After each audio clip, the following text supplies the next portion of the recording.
Baik, a'udzubillahi minasyaitonirrajim. Ya, saya cek saya.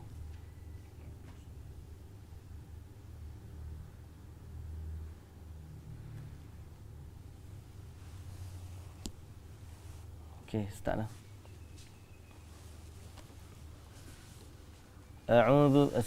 Assalamualaikum warahmatullahi wabarakatuh. Ada baca terus ni. Bismillahirrahmanirrahim. Alhamdulillah wassalatu wassalamu ala Rasulillah wa ala alihi wa sahbihi ajma'in. Alhamdulillah rakan-rakan Facebook kita dan juga para jemaah yang dirahmati Allah. Kita baca pagi ni surah Yusuf bermula dari ayat 96 sampai 100 insya-Allah. Okey, sama-sama kita baca. A'udzu billahi minasy syaithanir rajim.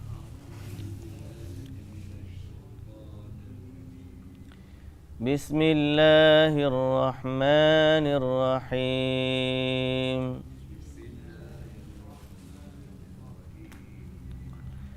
فلما أن جاء البشير ألقاه على وجهه فارتد بصيرا.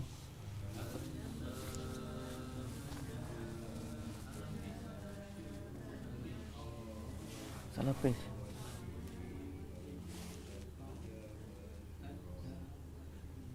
Tukar.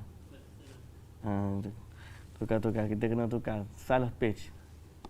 Hari ni hari Isnin. Lupa. Step balik. Kita tutup dulu ya. Page Baitul Salam. Siapa-siapa daripada Baitul Salam kena ikut kat page Ustaz Ahmad Hashimi. Assalamualaikum warahmatullahi. Tukar page pula.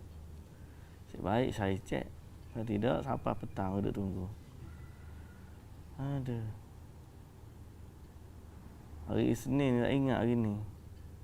Hakikat syukur lagi tajuk dia. Okey.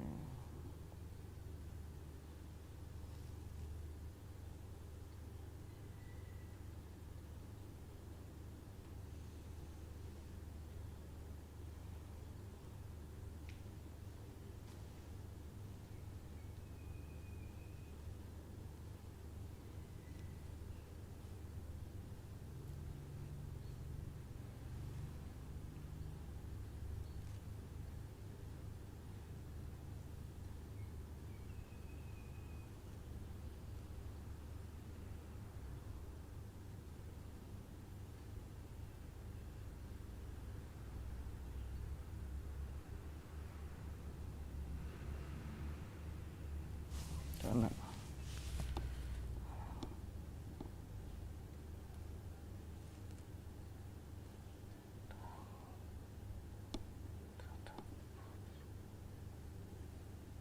Okey. Awal boleh mula.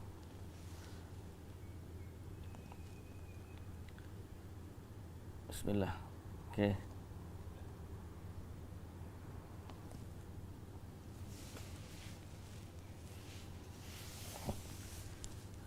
Assalamualaikum warahmatullahi wabarakatuh.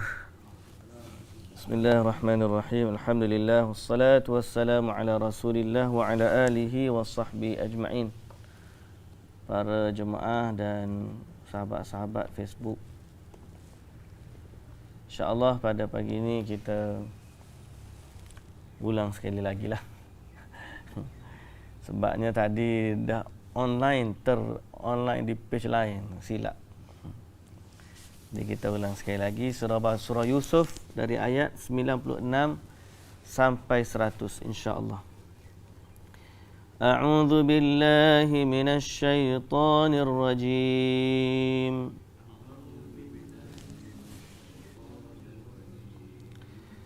Bismillahirrahmanirrahim.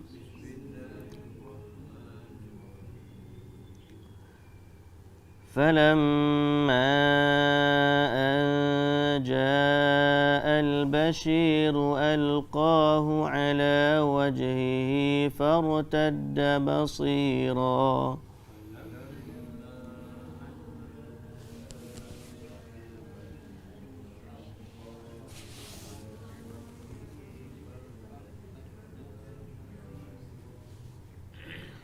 قال ألم أقل لكم إني أعلم من الله ما لا تعلمون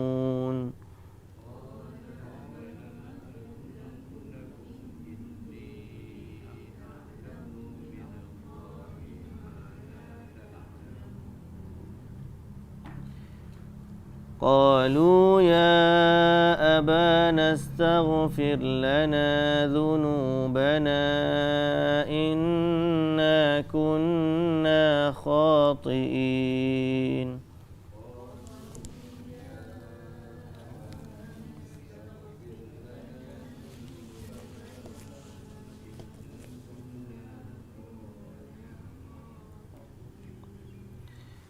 قال سوف أستغفر لكم ربي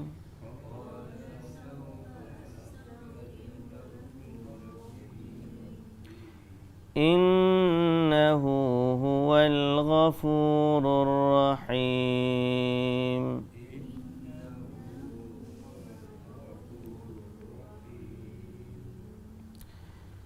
فلما دخلوا على يوسف آوى إليه أبويه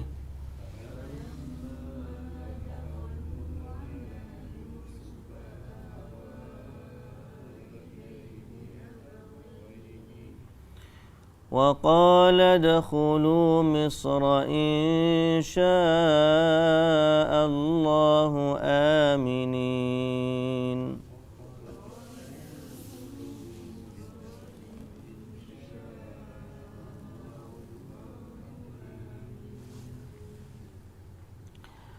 ورفع أبويه على العرش وخروا له سجدا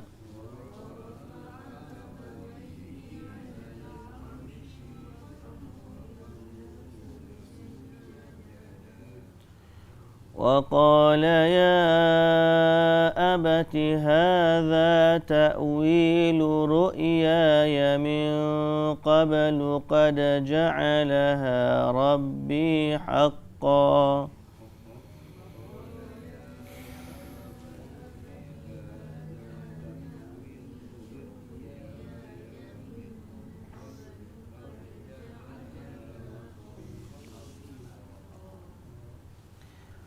وقد أحسن بي إذ أخرجني من السجن وجاء بكم من البدو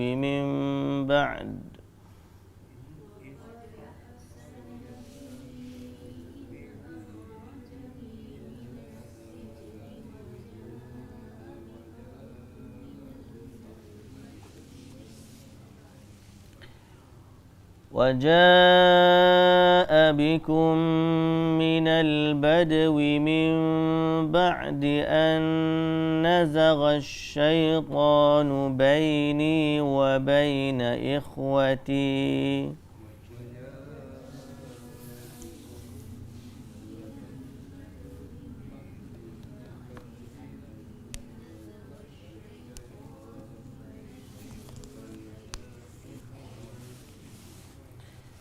إن ربي لطيف لما يشاء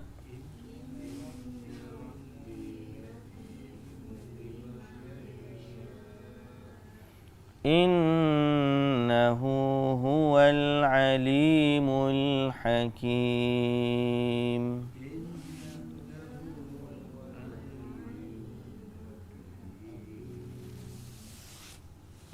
Cukup sekat tu dah. Bismillahirrahmanirrahim. Alhamdulillah wassalatu wassalamu ala Rasulillah wa ala alihi wa sahbihi ajma'in.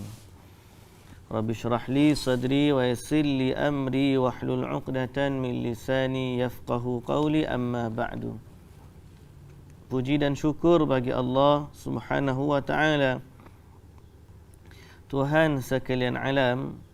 Selawat serta salam atas Nabi junjungan kita Nabi Muhammad sallallahu alaihi wasallam, juga atas ahli keluarga baginda, para sahabatnya dan para pengikutnya yang setia sehinggalah ke hari kiamat.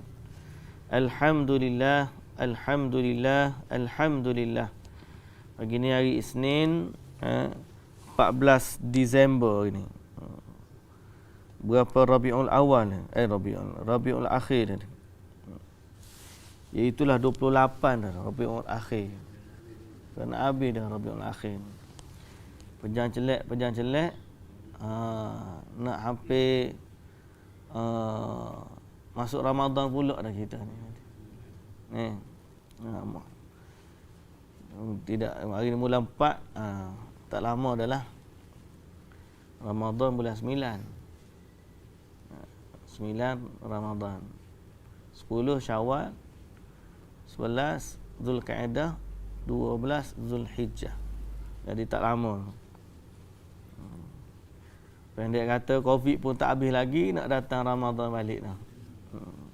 Mudah-mudahan Allah Subhanahu Wa Taala mengembalikan suasana Ramadan, suasana masjid kembali seperti biasalah. Insya-Allah. Lagi mana tu? Baik. Sambungan cerita Nabi Yusuf alaihi salam. Allah Subhanahu Wa Taala sebut dalam ayat yang ke-96 cerita sambungan. Falamma an jaa al-bashir, maka apabila datang pembawa berita gembira. Apa berita gembira tu? Yusuf masih hidup. Berita gembira. Yusuf masih hidup. Dan juga Bunyamin ada dengan dia.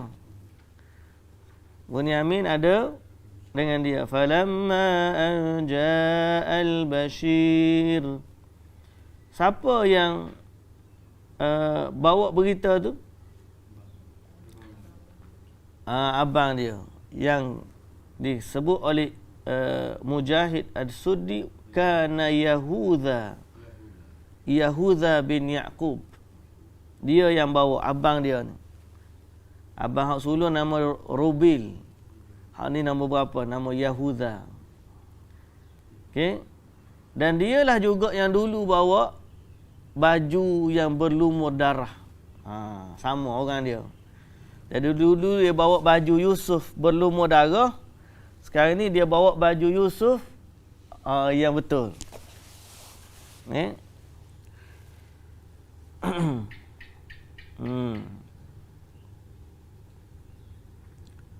Dan kerana disebut dia nak menebus kesalahan diri dia, dialah bawa. Dulu aku yang bawa baju hak ada darah, sekarang ni biar aku bawa baju hak bawa berita gembira ni.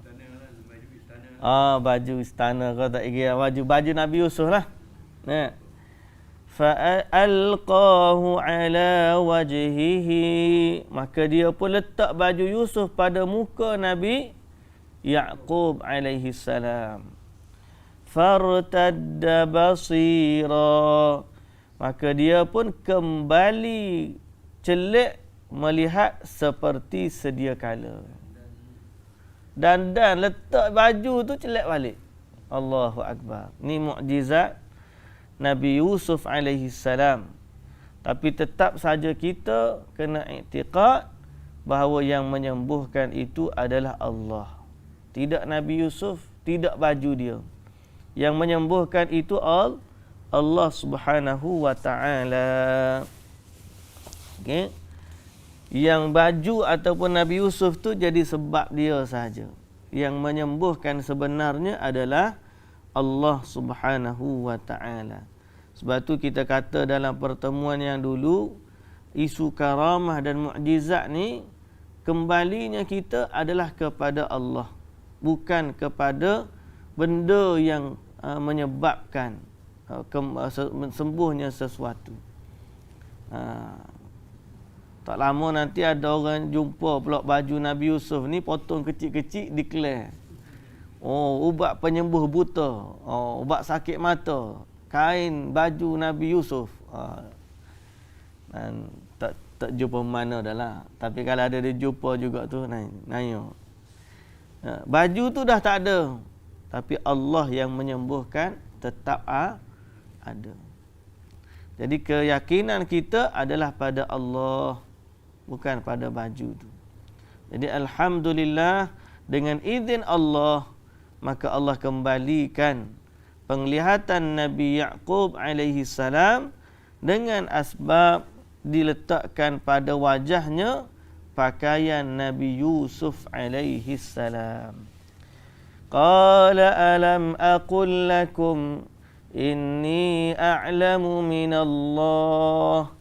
Qala, Nabi Yaqub pun berkata, alam aqul lakum, bukankah aku telah katakan kepada kamu? Apa yang aku kata dulu? Inni a'lamu minallahi ma la ta'lamun. Aku tahu. Yusuf ada lagi. Aku tahu dengan perantaraan wahyu dari Allah apa yang kamu tidak ketahui. Okey? Apa yang kamu tidak ketahui. Jadi Nabi Yaqub akhirnya kata kepada adik-adik dia atau anak-anak dia, aku dah tahu dah Nabi Yusuf masih ada. Cuma dia tak tahu mana je masa tu. Allah mengembalikan mereka kepada Nabi Yusuf. Qalu ya abana astaghfir lana dhunubana.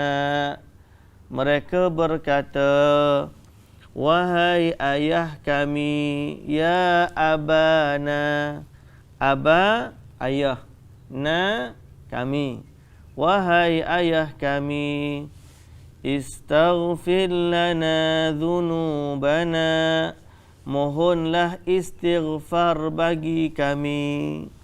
Dia minta ayah dia tolong istighfar. Untuk kami, dosa-dosa kami. Inna kunna khati'in. Sesungguhnya kami adalah orang-orang yang bersalah. Jadi ini adalah penyesalan kali kedua. Kali pertama menyesal bila menghadap Nabi Yusuf. Minta maaf dah.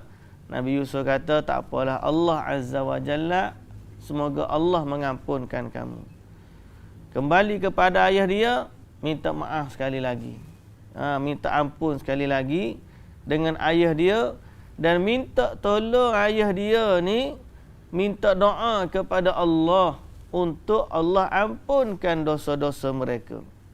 Kami dulu orang bersalah. Yani ini adalah penyesalannya sahabat ataupun saudara-saudara Yusuf. Okay. Lalu Nabi Yaqub jawab apa? Qala sawfa astaghfiru lakum rabbi. Nabi Yaqub kata, aku akan minta ampun bagi kamu dari Tuhanku. Baik, kita belajar bahasa Arab. Perkataan saufa ini menunjukkan akan datang. Okay? Dia ada satu lagi perkataan akan ni, iaitulah sa saja. Jadi ada dua perkataan dalam bahasa Arab yang menunjukkan akan datang, iaitu sa dengan saufa. Sa dengan saufa. Apa beza sa dengan saufa? Sa ni perbuatan akan tapi dekat. Saufa akan tapi jauh. Bahasa kita mudahnya nanti akan. Saya akan dengan saya akan nanti. Nanti saya akan. Dengan saya akan. Awak pergi. Saya akan pergi sekarang. Saya akan pergi sekarang. Kalau saufa, pergi. Saya akan pergi nanti. Nanti dengan sekarang tu jauh tak? Jauh. Saufa ni menunjukkan nanti. Saya akan nanti. Jadi ayah dia kata, qala saufa astaghfiru lakum rabbi. Saya akan minta ampun bagi kamu dari Tuhanku nanti. Dia nanti apa ni? Sudah. Nanti apa? Cuba agak. Dia nanti apa? Dia nanti Nabi Yusuf datang? Tak. Dia nanti Nabi Yusuf maafkan? Tak. Dia nanti apa? Disebut dalam tafsir, qala Ibnu Mas'ud wa Ibrahim At-Taimi wa Ibnu Jurayj arja'ahum ila waqti sahar. Dia nanti waktu sahur. Kenapa waktu sahur? Kerana pada waktu itu adalah waktu yang mustajab doa. Jadi ayah dia kata apa? Aku akan doakan kepada Allah untuk ampunkan kamu. Tapi bukan sekarang. Aku akan doakan pada waktu yang terbaik untuk berdoa. Iaitulah waktu sahur. Jadi sebab tu dia tak doa terus pada masa tu. Tapi dia minta untuk doakan, atau dia kata dia akan doakan nanti, iaitulah pada waktu sahur. Jadi ayat ini juga menunjukkan keistimewaan ataupun keperluan mencari waktu berdoa. Waktu mustajab doa. Mungkin sekarang ni kita senantiasa doa. Tak. Tapi dalam agama Allah Subhanahu Wa Taala suruh kita cari waktu mustajab untuk doa. Kalau kita boleh nanti offer dekat Shopee 12. Kalau orang hak jenis Shopee lah. Kalau orang hak jenis pergi shopping kompleks, dia ada waktu-waktu offer. Sekarang ni bulan Disember, offer Christmas pula. Bulan raya, offer hari raya. Raya Cina, offer raya Cina. Dia budak nanti. Padahal harga macam tu juga. Dia letak je tandanya. Tapi nak sebutnya, ada manusia menanti waktu yang sesuai. Ada tak? Nak bagi hadiah pun tunggulah ni. Tunggu waktu Mother's Day baru bagi hadiah kat mak. Padahal tak perlu tunggu. Ada tak? Jadi, kalau orang boleh tunggu waktu-waktu besar dalam kehidupan mereka, maka sepatutnya mereka mencari waktu-waktu istimewa di sisi Allah Subhanahu Wa Taala. Kerana apa? Waktu-waktu istimewa itu Allah tawarkan doa dikabulkan, dosa diampunkan, hajat ditunaikan. Bila waktu tu? Antaranya ialah sepertiga akhir malam, iaitulah waktu sahur. Dalam hadis yang sahih, Allah Azza wa Jalla turun ke langit dunia dengan cara yang layak bagi Allah dan tidak menyerupai mana-mana makhluk. Okay? Allah turun ke langit dunia secara hakikinya. Macam mana? Wallahu ta'ala alam. Kita tak boleh nak fikir. Tapi yang bagi tahu ni bukan ustaz dah. Yang bagi tahu ni Nabi SAW yang menerima wahyu dari Allah. Nabi yang kata Allah turun ke langit dunia. Jadi kita faham dengan sifat yang layak bagi Allah dalam keadaan tidak sama dengan mana-mana makhluk. Pada saat itu Allah tanya kepada hamba-hambanya, mana dia orang yang nak beristighfar, aku nak ampunkan dosanya. Mana dia orang yang nak berdoa, aku nak kabulkan doanya. Dan mana orang yang berhajat, aku nak tunaikan hajatnya. Jadi waktu sepertiga akhir malam adalah waktu yang mustajab doa. Sampai bila? Sampai subuh. Sepertiga akhir malam sampai subuh. Tu waktu sahur. Jadi kita carilah waktu tu, kita doalah kepada Allah Subhanahu Wa Taala.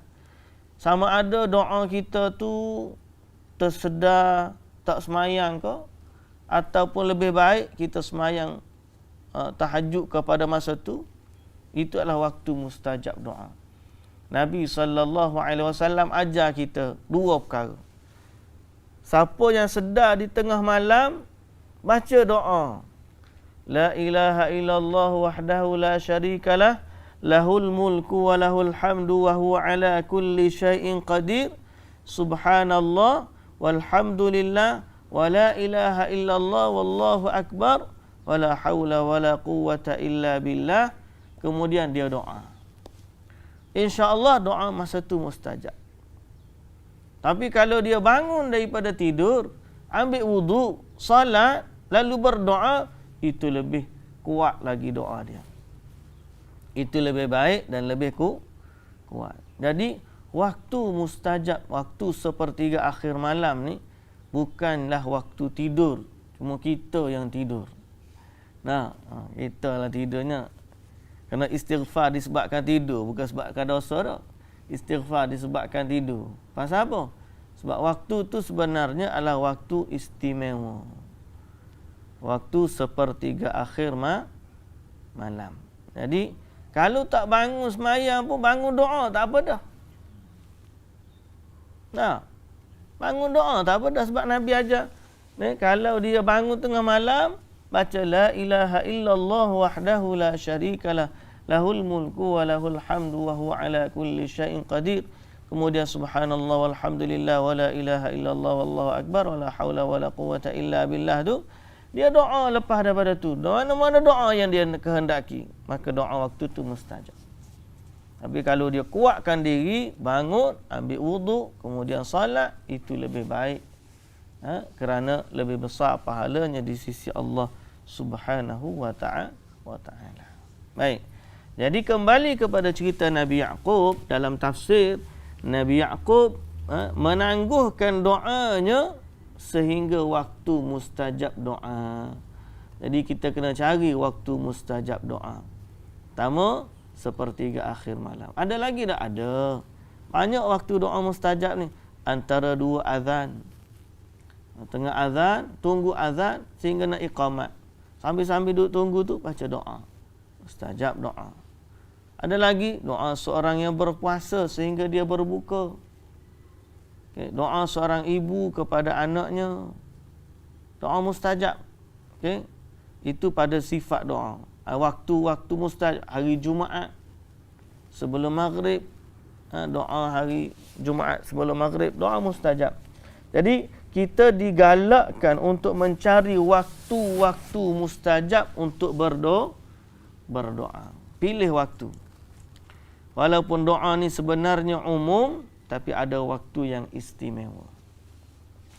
Innahu huwal ghafurur rahim.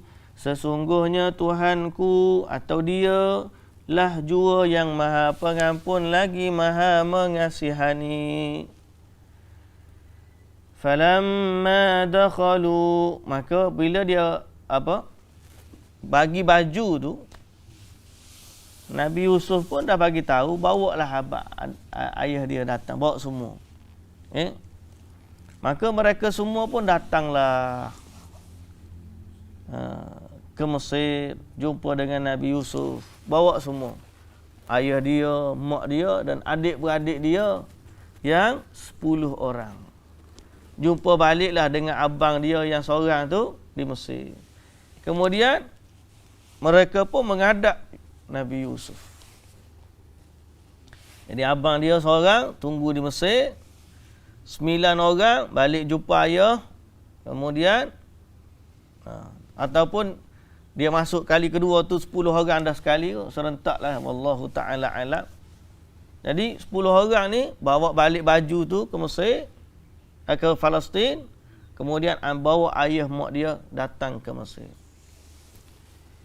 Bila dia masuk menghadap Nabi Yusuf alaihi salam, maka ketika mereka, Nabi Yaqub dan keluarganya masuk ke Mesir, menemui Nabi Yusuf.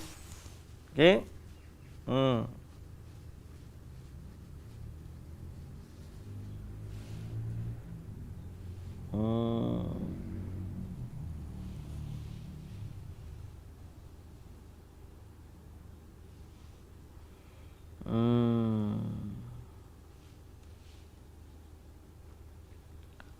Disebut dalam tafsir, dia kata kana Yusuf qad taqaddama li ikhwatihi an ya'tuhu bi ahlihim ajma'in fatahmilu an akhirihim wa tarhalu min biladi Kan'an qasidina biladar Mesir. Lalu semuanya datang daripada Palestin, Kan'an, datang ke Mesir. Falamma akhbara Yusuf alaihi salam biiqtirabihim.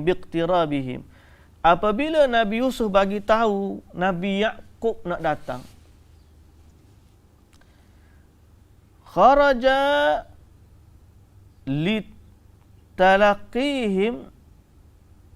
litalaqiyahum wa amara al-maliku umara'ahu wa akabiran nas. Maka Nabi Yusuf pun keluar. Maknanya nak sambut dia, kedatangan mereka Nabi Yusuf sambut. Bila raja tahu, raja perintahkan para pembesar dan menteri-menteri keluar sambut juga kedatangan Nabi Yaqub alaihi salam. Wa yuqalu innal malika kharaja aidan. Dikatakan raja sendiri pun turun sambut kedatangan Nabi Yaqub alaihi salam. Ya, dia kenallah muka Nabi Yusuf ni, ayah Nabi Yusuf ni. Kira ayah pada menteri mari daripada jauh ni, kira orang besar lah ni. Turun belakang. Qala dukhulu Misra. Lalu dia berkata kepada ibu bapa mereka, Nabi Yusuf segera menyambut dan memeluk kedua ibu bapanya. Dan dia berkata, masuklah kamu ke negeri Mesir dalam keadaan aman. Masuklah kamu ke negeri Mesir dalam keadaan aman. Jadi dia sambut. Awa ilaihi abawaihi.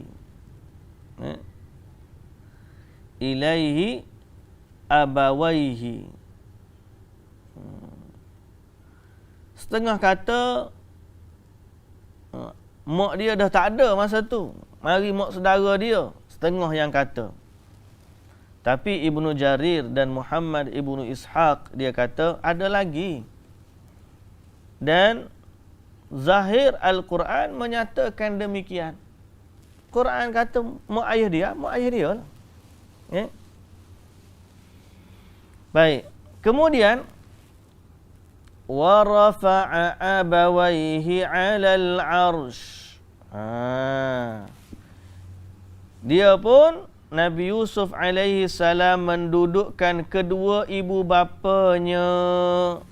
Ibu bapa dia pun jemput naik. Naik ke mana? 'Alal 'arsy, di atas kerusi kebesaran. Singgah sanalah. Singgah sana. Dan setelah itu mereka pun tunduk memberi hormat. Wa kharru lahu sujada. Mereka semua tunduk memberi hormat kepada Yusuf. Jadi gambarannya, mak ayah dia naik atas singgah sana, Nabi Yusuf pun di atas singgah sana. Kemudian bawah dia ada 11 orang adik-beradik dia. Termasuklah Bunyamin. Kemudian 11 orang adik-beradik dia tu pun tunduk sujud kepada Nabi Yusuf.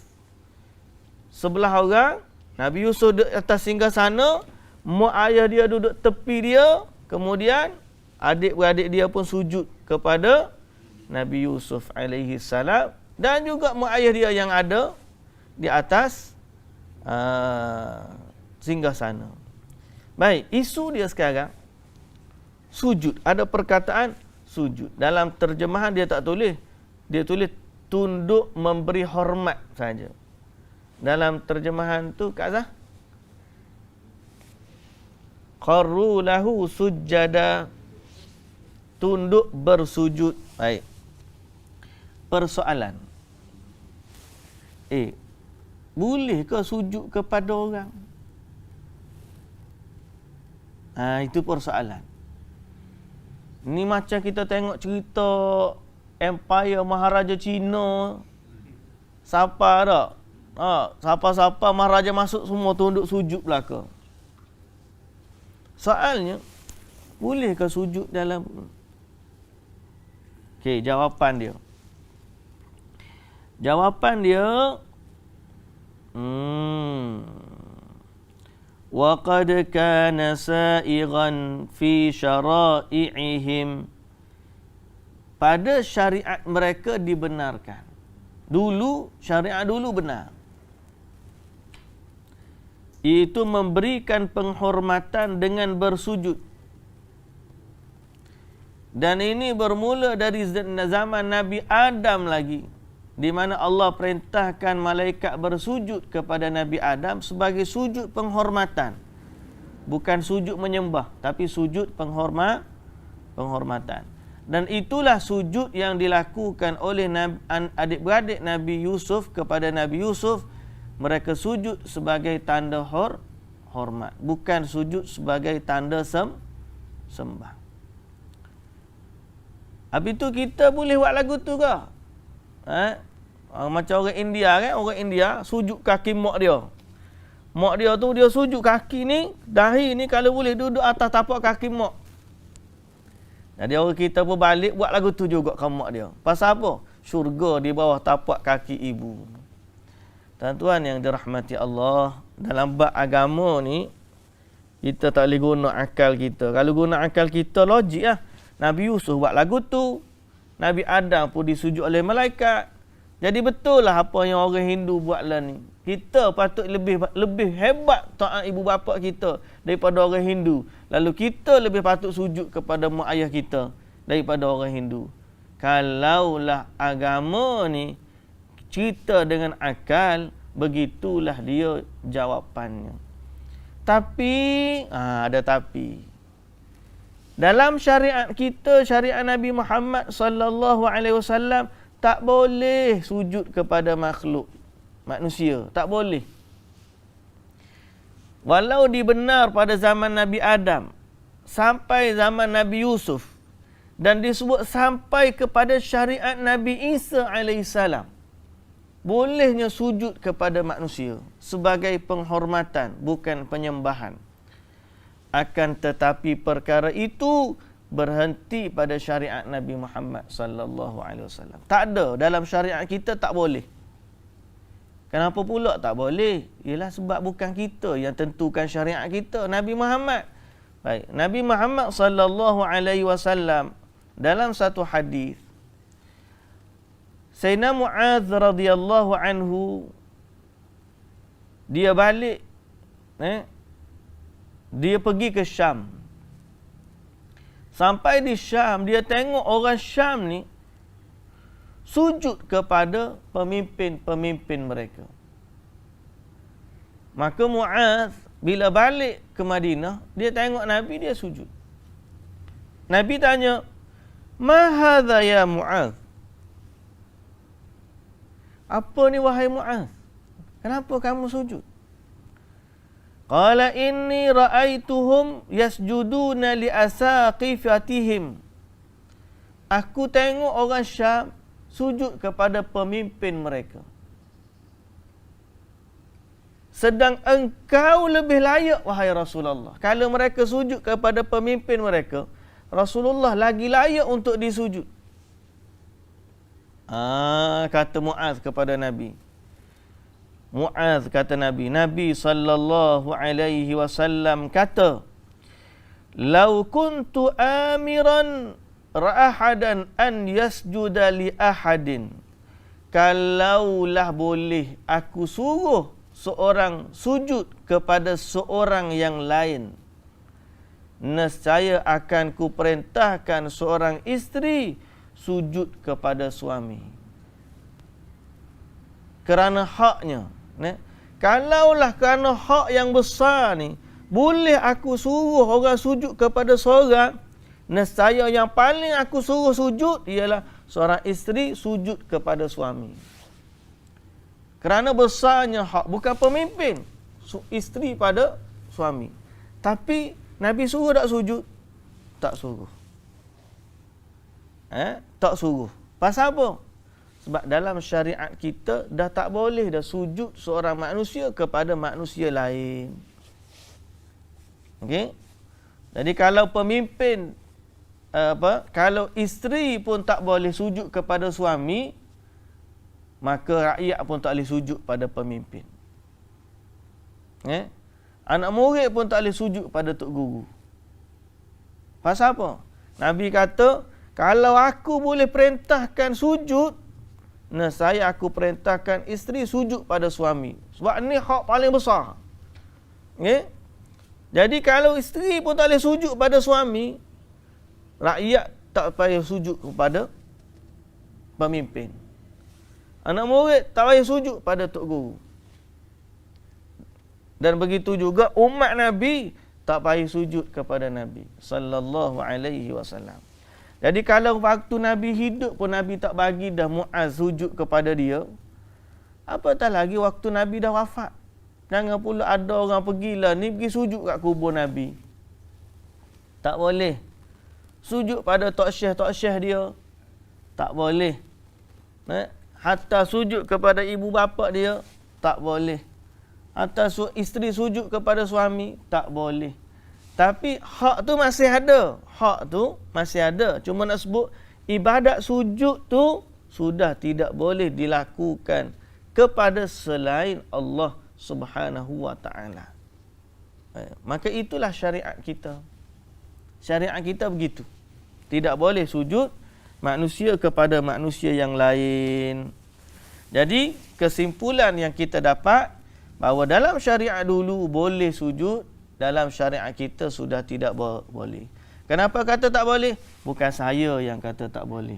Sebab Nabi dah larang Muaz bin Jabal sujud kepada baginda. Dah mansuh. Istilah tu bagus, kita boleh guna istilah perkara tersebut dah pun mansuh, dah tidak pun terpakai pada umat kita. Tapi boleh cium tangan pula. Cium tangan. Cium tangan tu pun sebahagian ulama tak benar sebab kita tunduk. Cuma budaya kita ni cium tangan. Kalau syekh-syekh saya tak bagi cium tangan. Tak bagi cium tangan. Dia kalau nak angkat mereka, peluk dia atau cium mereka waktu dalam keadaan kita. Pasal apa? Pasal Nabi sallallahu alaihi wasallam bukan setakat sujud. Nabi tak nak orang tunduk kepada dia sebagaimana tunduk kepada Allah. Kita ni kalau bak cium tangan, kalau orang tua tu duduk bawah, kita dah duduk atas, tak kira lah pak cik ke, pak saudara ke, mak ke ayah dah. Kadang-kadang tunduk sampai ke bawah tu. Lebih pada hak rokok dah sampai. Jadi kalau dalam keadaan begitu nak sujud juga, nak cium juga, kita kena tunduk, duduk sama-sama, barulah kita salam dengan dia ataupun peluk dia, cium dia. Itu lebih baik daripada kita duduk berdiri, kita tunduk sampai hak macam sujud, dia duduk bawah. Pasal apa? Sebab Nabi SAW tak benarkan kita tunduk sujud kepada manusia.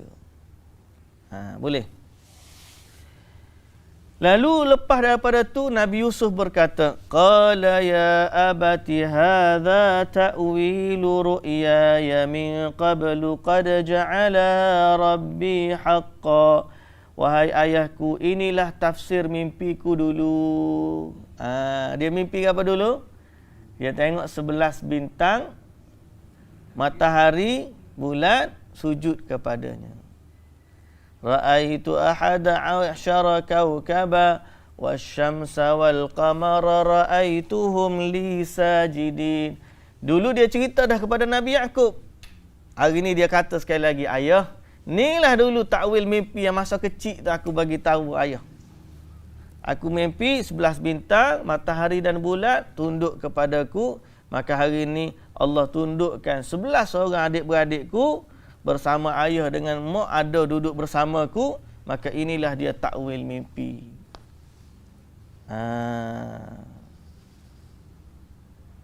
Wa qad ahsana bi idh akhrajani minas sijn. Dan sesungguhnya Allah telah memberikan kebaikan kepadaku ketika dia mengeluarkan aku dari penjara. Jadi ayah dia poyak ceritalah ke ayah dia. Masa sejak daripada dia kena campak dalam perigi sampailah dia jadi menteri lah ni, dia cerita kepada ayah dia. Dan antaranya dia sebut apa dia? Allah telah berbuat baik, melimpahkan kebaikan kepadaku. Aku dulu siapa kena penjara, tapi Allah limpahkan kurnianya, aku dikeluarkan daripada penjara. Okey. Wa jaa bikum minal badwi, dan dia membawa kamu semua kemari. Sesudah syaitan, min ba'di an nazagha syaitan, membawa kamu semua sesudah syaitan dengan hasutannya merosakkan hubungan antaraku dengan saudara-saudaraku. Nabi Yusuf sekali lagi dia tidak menyalahkan adik-beradik dia. Tapi dia kata ni semua sebab syaitan. Ni godaan syaitan. Ni antara adab dia. Dia tak kata salah tu adik-beradik dia. Tapi dia kata ni sebab hasutan syaitan. Jadi sebab tu kita ni kalau bermusuh kena benci syaitan. Jangan benci orang tu. Benci syaitan. Pasal apa? Syaitanlah yang menyebabkan permusuhan. Tangkap punca dia tu. Minta berlindung dengan Allah daripada syaitan. Inna rabbi latiful lima yasha. Sesungguhnya Tuhanku maha lembah lembut tadbirnya bagi apa yang dia kehendakinya. Innahu huwal alimul hakim. Dan dialah sesungguhnya yang maha mengetahui lagi maha bijaksana. Lagi maha bijaksana. Jadi dia bersyukur kepada Allah Subhanahu wa taala dan dia puji Allah Subhanahu wa taala di atas semua yang telah berlaku, kerana semuanya berlaku dalam kasih sayang Allah Subhanahu wa taala. Macam saya dah sebut pada hari semalam bab syukur kan, hakikat syukur. Page Baitus Salam semalam hari Sabtu. Tu yang telefon pagi ni pergi ke page Baitus Salam tu. Seorang sahabat saya dia kata, saya start belajar akidah ni ustaz, dia kata. Dia tadabbur pun dia ikutlah jarang-jarang, tapi kuliah akidah tu dia senantiasa ikut. Dan dia banyak lagi lah ikut ustaz-ustaz lain. Dia kata kita dalam bab akidah ni saya belajar semua bendanya Allah bagi kebaikan kepada kita. Jadi kalau kita minta, dapat yang kita minta, itu adalah rahmat Allah. Kalau kita minta, tak dapat apa yang kita minta, itu pun rahmat Allah. Kalau kita minta, dapat lain daripada yang kita minta, itu pun rahmat Allah. Semua yang berlaku ni rahmat Allah. Pasal apa? Inna rabbi latifun lima yasha. Allah ni maha penyantun, maha lemah lembut dalam tadbirnya. Dia bagi kepada kita sesuai dengan yang terbaik untuk kita. Bukan dengan apa yang kita minta. Sebab ada benda yang kita minta sebenarnya tak baik untuk kita. Cuma kita je sangka benda tu baik. Kita sangka, kita nak lah hak baik. Tapi boleh jadi Yang kita nak sebenarnya bukan yang terbaik. Jadi Allah bagi kepada kita ni yang terbaik. Baik. Jadi inilah pujian Nabi Yusuf kepada Allah. Inna Rabbi latiful lima yasha. Innahu huwal alim al-hakim. Dialah yang maha mengetahui lagi maha bijaksana. Baik. Jadi berakhirlah cerita Nabi Yusuf alaihi salam. Sehingga dia bertemu dengan mak ayah dia. Ada satu lagi doa dia. Doa Nabi Yusuf pada ayat 101 ni. Ada yang kata doa ni dia sebut di akhir hayat dia. Sebab dalam doa tu minta supaya dimatikan dalam Islam. Cuma cerita dia dengan adik-beradik dia dan ayah dia sampai ayat yang kita baca pada hari ini. Jadi insya-Allah kita sambung besok hari. Wallahu ta'ala alam. Subhanakallahumma wa bihamdika asyhadu an la ilaha illa anta astaghfiruka wa atubu ilaik. Assalamualaikum warahmatullahi wabarakatuh.